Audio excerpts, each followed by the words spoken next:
Welcome on in, everybody, to the All Aussie Rules Football Podcast. This is episode 55, and this is our finals week one preview episode.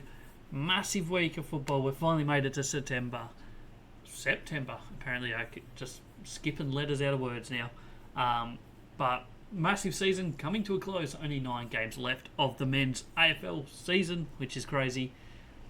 We're about to jump in and look at all 4 final matches of week one at time of recording, and also when posting this. It's still a few days out till the finals, so we don't have teams announced yet, obviously, and there's still a few days left, but I figured this was a good time to release this one. We do the 2 episodes every week, and for the rest of the season it's going to be one on men's football each week, and the other one is going to be on the AFLW, which kicked off this weekend. All 9 matches of round 1 have wrapped up, so I'll be recording the next episode of that in the next few days to be released on Friday. Don't forget to like, comment, subscribe. I appreciate you all for being here. Get down in the comments below and let me know who you think is going to win week 1 of the finals this week.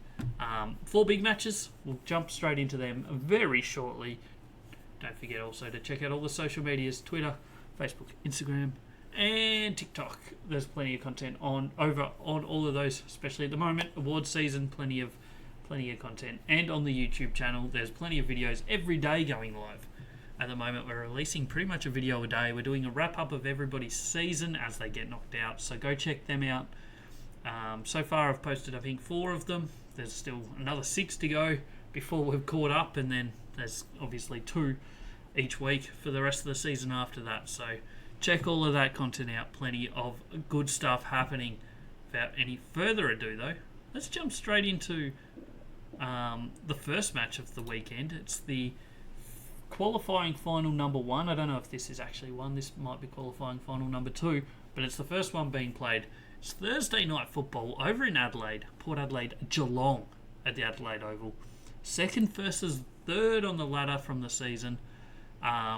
Big game, both teams, big game. Port Adelaide finished the season 16-7, second on the ladder, had a really good finish to their year. Geelong Cats 15-8, third on the ladder, also pretty solid end to their year, just dropping that 1 game in the last 5. You look at the stats, Port Adelaide are really good across the board. The only area that they struggle, I guess, is contested football and a little bit in the turnover facet, and their accuracy is atrocious. They are the least accurate team in the whole of the competition, which is crazy. Also, interestingly enough, they are the lowest scoring team left in the finals.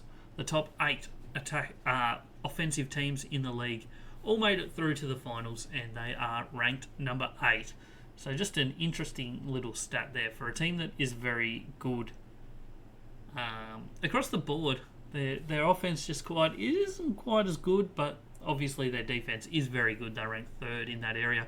Geelong, they're a funny team. Their best is really good, but they don't tend to bring it out, except for against some lower ranked teams sometimes. But you look back, they've played some pretty good football, certainly in the second half of the year. There was a period there, middle of the year, where they struggled a lot, but since about round 14, 15, they've really kicked back into gear and shown their best. Is their best good enough to go over to Adelaide and win this one? We'll have to wait and see, but my feelings are probably not. The area that they're probably going to either win this or lose this is the turnover game. If they can force those turnovers like they tend to do really well, it's going to give them a good shot at winning this one, I think. Whereas Port Adelaide, it's an area that they don't do so well at, but that's mainly because they do dominate clearances and they also dominate field position.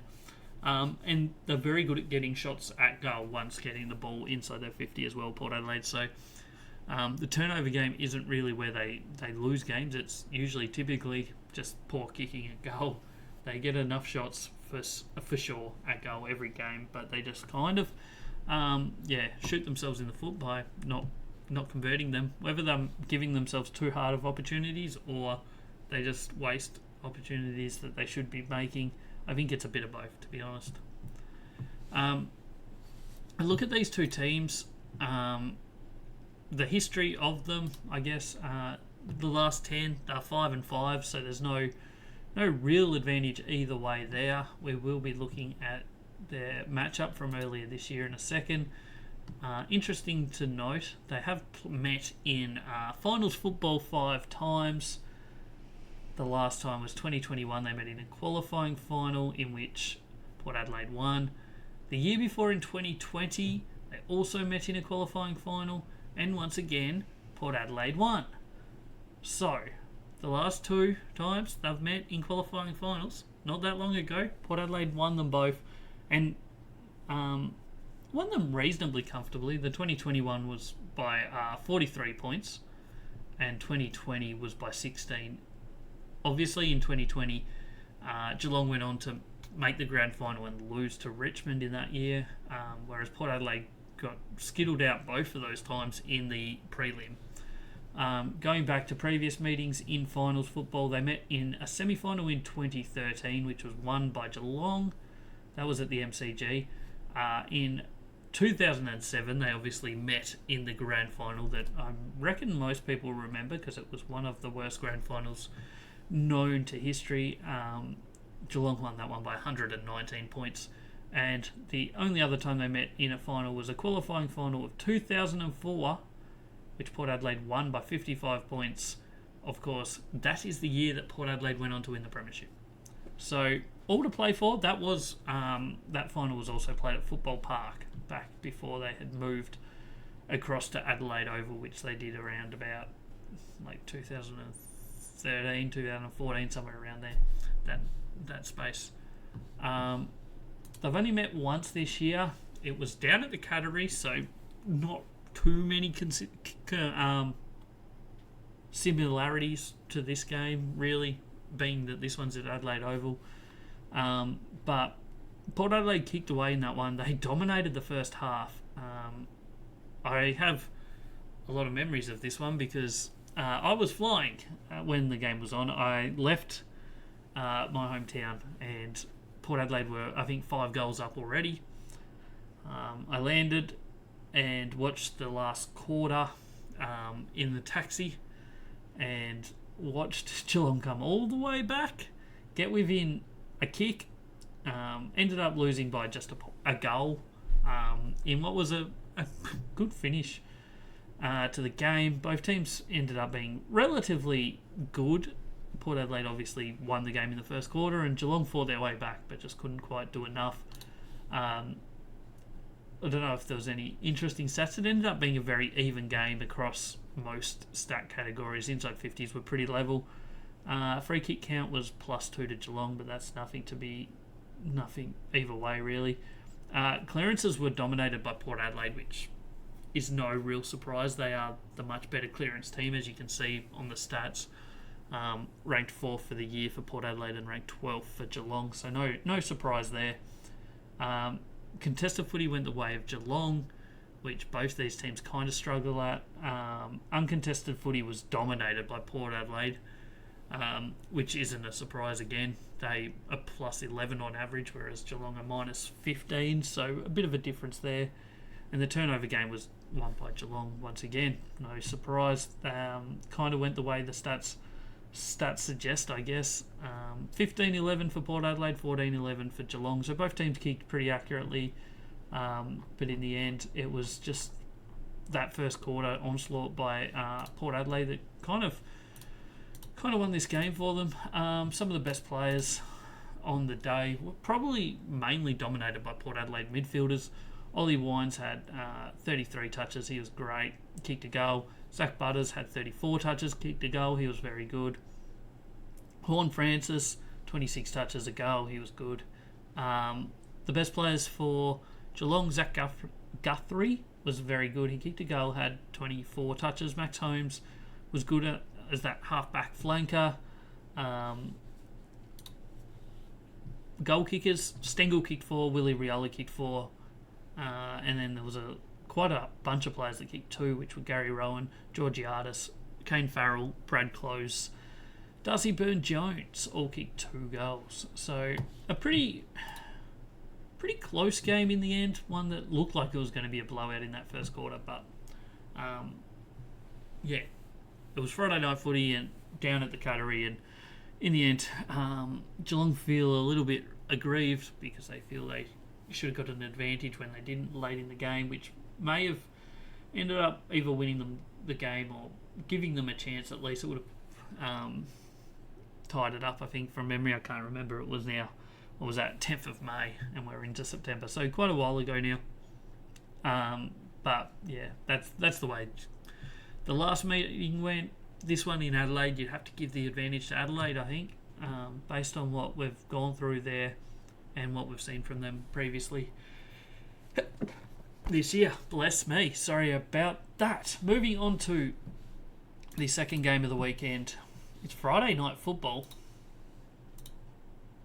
It's at the MCG. Bulldogs Hawthorn, huge game. Two very informed teams. Finished 6th and 7th on the ladder. Both teams finished 14 and 9. Bulldogs 6th, Hawthorn 7th. This has worked out great for Hawthorn though. Bulldogs getting a game at the MCG first week of the finals. The one team they would not want to have gone against here is Hawthorn. Maybe Carlton as well, but Carlton aren't in that great a form. So this is probably worst case scenario for the Bulldogs, getting a home final and then having to play it at the other team's home ground at the MCG. I think it will make this one an interesting matchup, in all honesty. Bulldogs across the board, their stats are incredible. We've been saying it and harping on it a lot this year. Their numbers suggest they should be premiership favourites, but they just throw games away that they should win. There's just some weeks they just don't turn up. So you've always got to be a little bit worried that maybe this week is going to be that game where they just don't quite show up. But you just never know, I guess. Hawthorn's numbers across the board are really good as well, especially if you take out their first 5-6 weeks where they really struggled in the season. But their numbers certainly at the moment are as good as anyone, attacking, defensively, in the contest, everywhere. They're just really, really consistent across the board. They don't have standout players. They have some good players, don't get me wrong, but they just have a team that all plays their role at the moment, and a bit of confidence, and they're going to be hard to stop, especially if they can get through the Doggies on Friday night. They will be full of confidence if that is the case. Looking at the history of these two teams, across the last 10, it is 5-5. Hawthorn have won the last 2. Before that, the Doggies won 3 in a row. So history doesn't really point towards either team, to be in all honesty.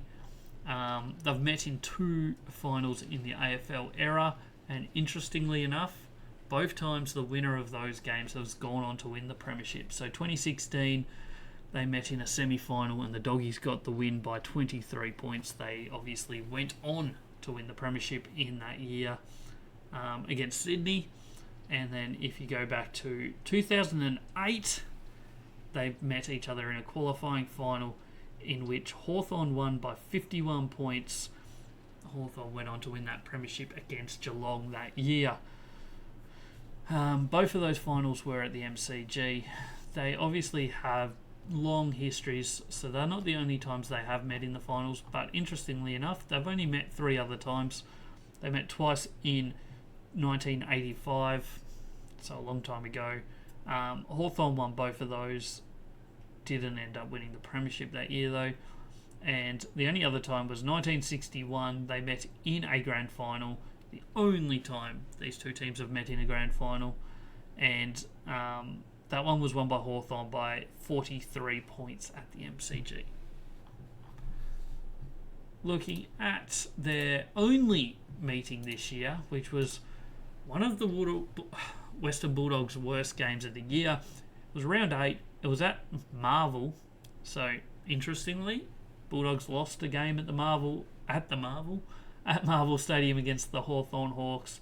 Hawthorn got it by 7 points. This was really almost the game that kick-started Hawthorn's season, if we're being honest. If we look back to it, this might be the game that really got them got them going a bit. Bulldogs looked like they had the game in control in the first quarter. They kicked the first 3 goals, looked pretty confident, looked pretty comfortable out there, but then that second quarter, Hawthorn turned it on. Third quarter, they just kept going, and the Doggies got in front in that last quarter, but Hawthorn were just too strong late. Kicked the last 2 goals of the game, one to Guinea.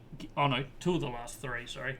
Guinea and Sicily put them more than a goal up, and then Bailey Williams got one back just to get him within about a kick, but in the end, Hawthorn won by 7 points, and a pretty disappointing result, that one, for the Doggies. That's the sort of game they should have been winning, but as we say, they do tend to lose a lot of those. I look at the stats that day. Inside 50s were pretty even across the board. 48 Bulldogs, 49 Hawthorn. It was the forward efficiency from Hawthorn going at 67.3% in the forward line, which is huge. You look at that compared to both of these teams' average, which is about 50%. Just shows how good they were forward efficiency-wise that day. Which Doggies usually defend pretty well as well. So a little bit surprising that clearance game was dominated by the Doggies, but they just couldn't convert it into creating opportunities, really. Contested footy was won by +10 to the Hawks, uncontested +3 to the Hawks. Both teams pretty similar numbers-wise, typically, but the big facet here. So we just mentioned about the difference in forward efficiency. The other big difference, one of the biggest differences we've seen this year, was in the turnover game. These two teams are ranked 2 and 3 in the AFL in terms of turnovers to intercepts to turnovers. So they're both very highly ranked teams in that area.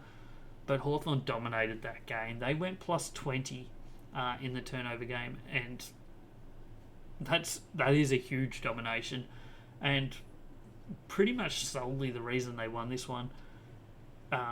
They averaged 62 turnovers a game, Hawthorn. Against the Bulldogs in this game, they had 48. So it just shows that was an absolute dominant performance from them, and the Doggies just couldn't turn the ball over, couldn't get the ball back, and in the end, Hawthorn got the win by 7 points. So I think that's going to have to be a focus for the Bulldogs in this one at the MCG. In an elimination final, loser goes home. They're going to have to find a way to not let that happen again. If Hawthorn only have 48 turnovers in this game, the Bulldogs will not be beating them. I can tell you that right now. I don't think there's anything too special outside of that. Hawthorn kicked 14-14, Bulldogs only 14 goals 7, so the more scoring opportunities definitely was the way of Hawthorn, and they won by 7 points. They also dominated the tackle game, which once again is a little surprising. They went +13. Hawthorn don't win the tackle game too often. They're the second worst tackling team in the AFL, but that day against the Bulldogs, they certainly showed up with some good tackling. So I think the biggest keys to take from that last game is the Bulldogs have to focus on that turnover game and not allow Hawthorn just to control that as much. And if I'm Hawthorn, come out, tackle, pressure, look after the ball, and give yourselves a chance, because they are flying, and you're a brave person to go against them right now, in my opinion. So that's game number 2 of the finals weekend. That's the first elimination final we're looking at. We now look at the other qualifying final. It's top of the ladder, Sydney Swans versus the 4th on the ladder, GWS Giants. This will be Saturday afternoon at 3:20. Sydney not overly happy with the time slot they've been given. They wanted Friday night. Probably deserve Friday night, but they get Saturday afternoon. It's going to be an interesting game. Battle of the Bridge in the finals. They've met a few times in the finals already. We'll go through them shortly. Sydney finished the year 17-6, first on the ladder. At a point, it looked like they were probably going to get 20-plus wins for the year, but they had a little bit of a rough patch there in the middle. Giants finished 4th on the ladder, 2 games back, 15-8. But finished really strongly outside of their last game against the Bulldogs, which they went down in Ballarat. Look at the two teams. I think across the board, Sydney are probably overall the better team. The one key area where GWS are better is certainly to the defensive efficiency. They're really good in that area, whereas Sydney not quite as good, but still pretty solid. Outside of that, most areas Sydney do actually control the game. GWS will have a lot of uncontested football. Typically, they're plus 25.7, which is quite huge, and they do tackle quite well. It's certainly going to be fascinating to see how this game plays out. The history of these two teams: Sydney are 7-3 in the last 10, so certainly in at least since 2020, Sydney have kind of controlled this matchup. They did win both games this year, which we'll have a look at shortly. As I also said, they have met in 3 finals. Last time was 2021. It was an elimination final, and interestingly enough, it was neither of their home ground. It was played down in Launceston. It was still during COVID times, really, where games were all over the place. It was an absolute cracker. GWS won it by a point. In a fascinating game. GWS were in control at 3/4 time, or actually at halftime and 3/4 time. And then Sydney came flying home, but GWS held on by a point. The time before that was 2018. They met in an elimination final as well, and GWS won it by 49 points at the SCG, which wouldn't read too well for Sydney Swans fans. And then the first time they met in a final was 2016. It was a qualifying final, and GWS won that one as well by 36 points at Stadium Australia. Interestingly enough, though, Sydney managed to recover that season by winning semi-final and then the prelim final and going on to the grand final, but they ultimately fell against the Bulldogs in that grand final. So 3 from 3 finals matches has gone the way of the GWS Giants, interestingly enough. The 2 times they've met this year, the first time was round 8. It was at the SCG, where this game this weekend is going to be at. Sydney controlled most of it. The first quarter was pretty even. GWS kicked away late in the first quarter, in fact, to lead by 15 points. But from that point onwards, it was all the way to the Swans. And in the end, they won by 29 points. And really looked like they controlled the match in most ways. Some numbers on that day: Sydney went plus 25 inside 50s, so they just controlled territory all day long. It did rain for parts of this game, but Sydney, just controlled it. Plus 12 clearances. Interestingly enough, GWS only went plus 2 in uncontested football, which, as you can see on the screen, they typically go very high in uncontested football, so that's not a great sign for them.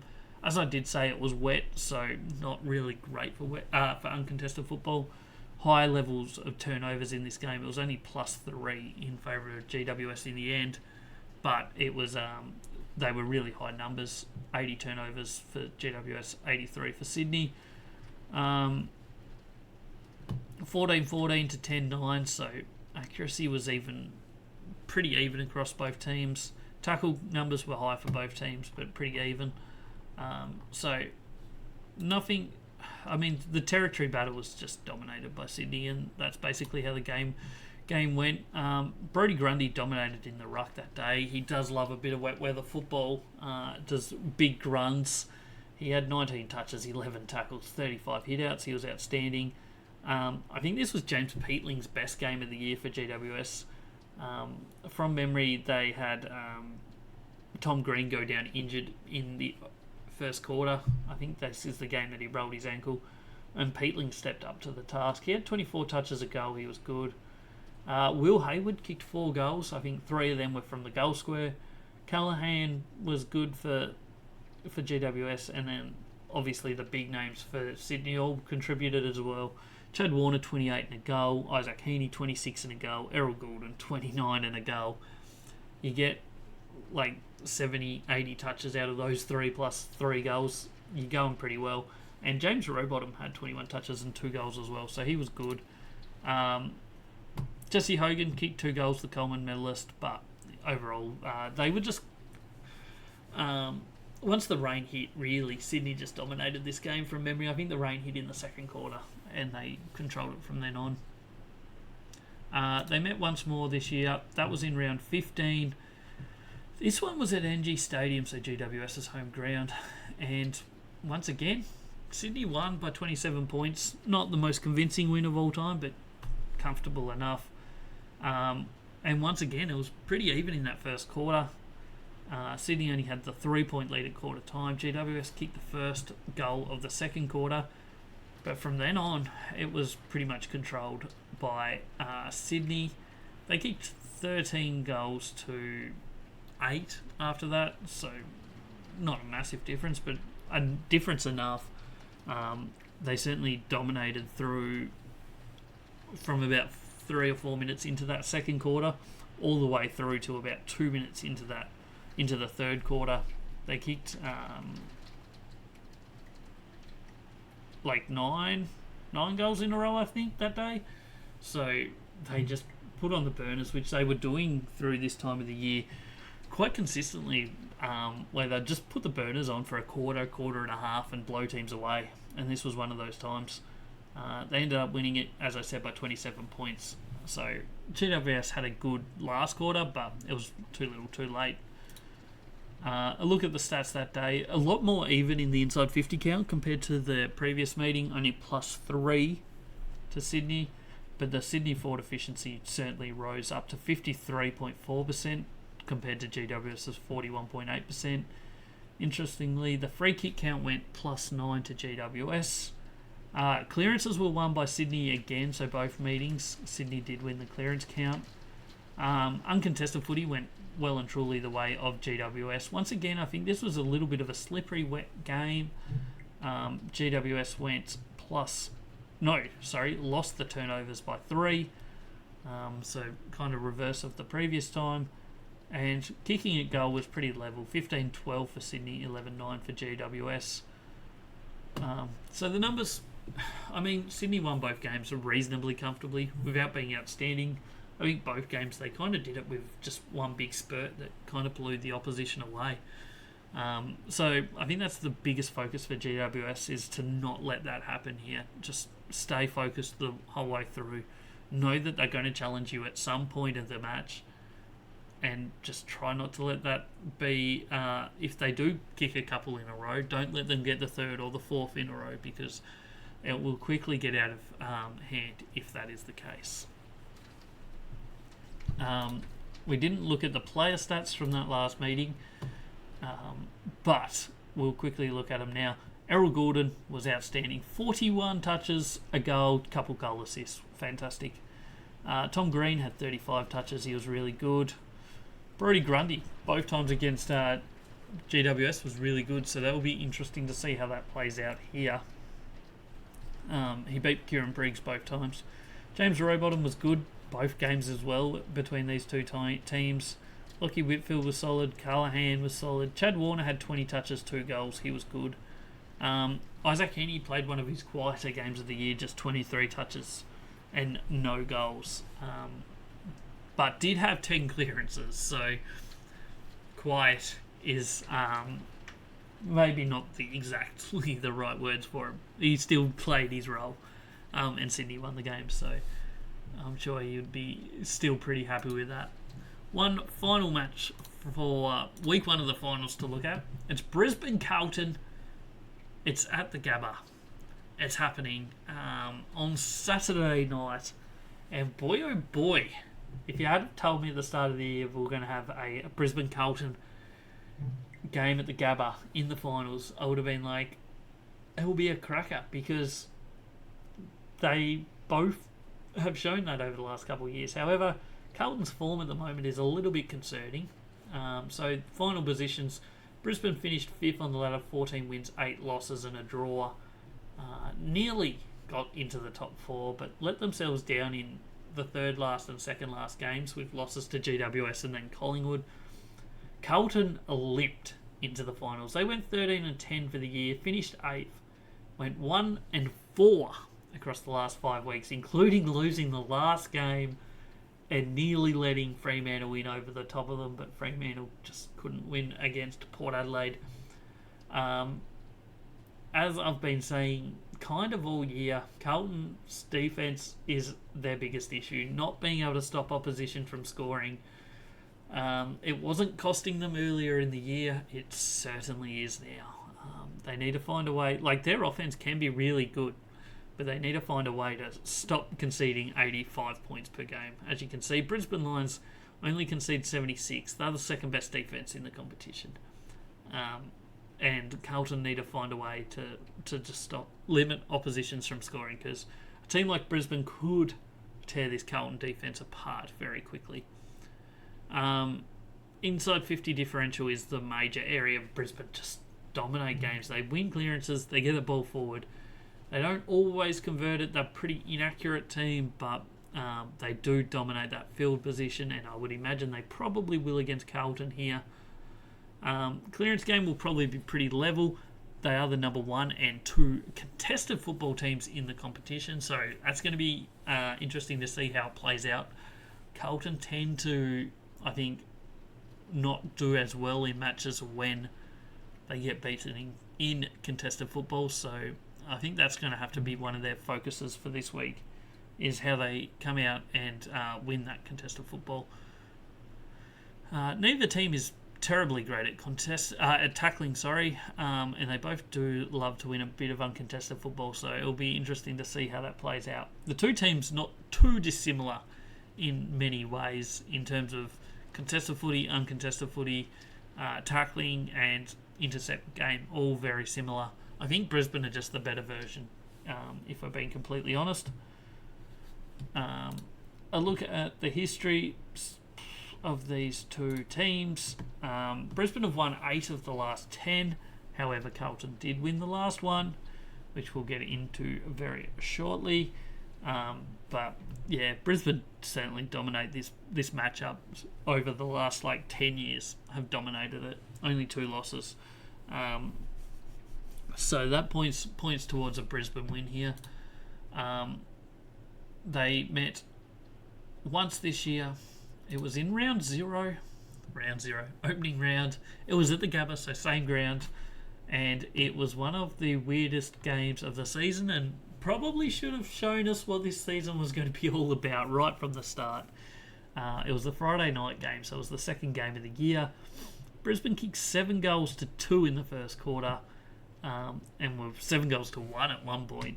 Looked like they were home and hosed early. Second quarter, Carlton came back slightly, kicked 2 goals 4 to 2 goals 3, so came back by 1 point in that second quarter. But then that early in the third quarter, Carlton just got on a roll, and by halfway through the third quarter, they were winning, and then went back and forward multiple times until Harry Mackay kicked a goal with only a couple minutes left to give Carlton the 1 point lead, and they held on to it from there to win by a point. A look at the stats that day. Brisbane just shot themselves in the foot, in all honesty. Plus 13 inside 50s. They were, as I said, 6 goals up at one point, and they lost this match somehow. I still don't know how, to be honest. Clearance game was pretty level. Contested footy went the way of Carlton by plus 8, so Brisbane really probably need to focus on winning that contested football in their elimination final this weekend. Marks similar numbers. Accuracy was the way of Carlton for sure. They kicked 13-8, whereas Brisbane kicked 12 goals 13. Biggest lead was 46 points 18 minutes into the second quarter. 46 points. They blew it. So interesting how that happened. So they'll be focused on playing a full 4-quarter effort here. These two teams have met in finals 4 times. Most people will remember the preliminary final from last year. It was at the Gabba, and obviously Brisbane won it because Brisbane went on to the grand final and lost. It was a game where Carlton dominated the first quarter by kicking 5 goals to 1, but then by half time Brisbane were leading by 3 points. They kicked away in the third quarter and then just held them off in that fourth quarter to win by 16 points. The previous time they met was 2009. It was an elimination final, so same as this. Once again, up at the Gabba. And that one was won by Brisbane as well, this time by 7 points in a reasonably high-scoring game. And then 2000 exactly was the only time these two teams have met in a final at the MCG, and Carlton won it by 82 points. So an absolute domination that day. And the year before, in 1999, they played in a qualifying final at the Gabba. Brisbane won that one by 73 points, so the reverse absolute domination. So Brisbane 3-4 in finals against Carlton, having won all three at the Gabba. I think most things point towards a Brisbane Lions victory here, but we shall see. One thing we didn't look at was best players from last time these two teams met. The Twin Towers up forward for Carlton dominated. It'll be interesting to see if both of them are back this week. They've obviously missed a couple games. I'm not exactly sure who will be playing out of them, but they kicked 7 goals between them last time and were outstanding. Zorko was solid. Dunkley was good. Both teams lost a player early in that first half to season-ending knee injuries. Kitty Coleman, he did his late in the second quarter, I think, and I'm trying to think who was the other one. Sam Doherty. Sorry, I knew who I was thinking about. He did his in the first quarter, came back out in that second quarter, played for a little bit, but was no good and was subbed off at halftime, having had 10 touches. So both teams lost a key player to a season-ending knee injury very early in this match. But yeah, in the end, Carlton won it, but I think most numbers point towards Brisbane winning this. Brisbane are certainly going a lot better now than they were in that first 4 or 5 weeks, and I think it's safe to say Carlton are certainly not going as well as they were in those early weeks. That is all 4 games of Finals Week 1. We'll have a look at my tips for the weekend. I've gone Port Adelaide by 11 over Geelong to progress to a preliminary final, which would be huge for the Port Adelaide Football Club having a home prelim. Western Bulldogs to get over the line on Hawthorn, but I am not confident in that one little bit. Sydney against GWS, I'm a little bit more confident in Sydney. I'm not convinced on GWS yet. They've made finals, they're in pretty good touch. They finished 4th on the ladder, but I'm still not convinced they're a good enough team to go all the way. And then in the final game, I think Brisbane are just going to be too strong for Carlton, in all honesty. So we'll be going that way.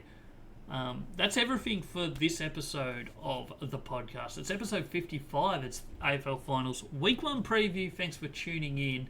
Don't forget to like, comment, and subscribe. Let me know who you think is going to win this weekend in the football. Also, there'll be another episode going live on Friday, which will be round 2 of the AFLW preview, so go check that one out. I appreciate you all for being here. Check out all the rest of the content on YouTube as well. There's so much on there right now, going live every day, so go check it out. Give it all likes, ring that notification bell once you've subscribed, and I'll catch you all in the next one.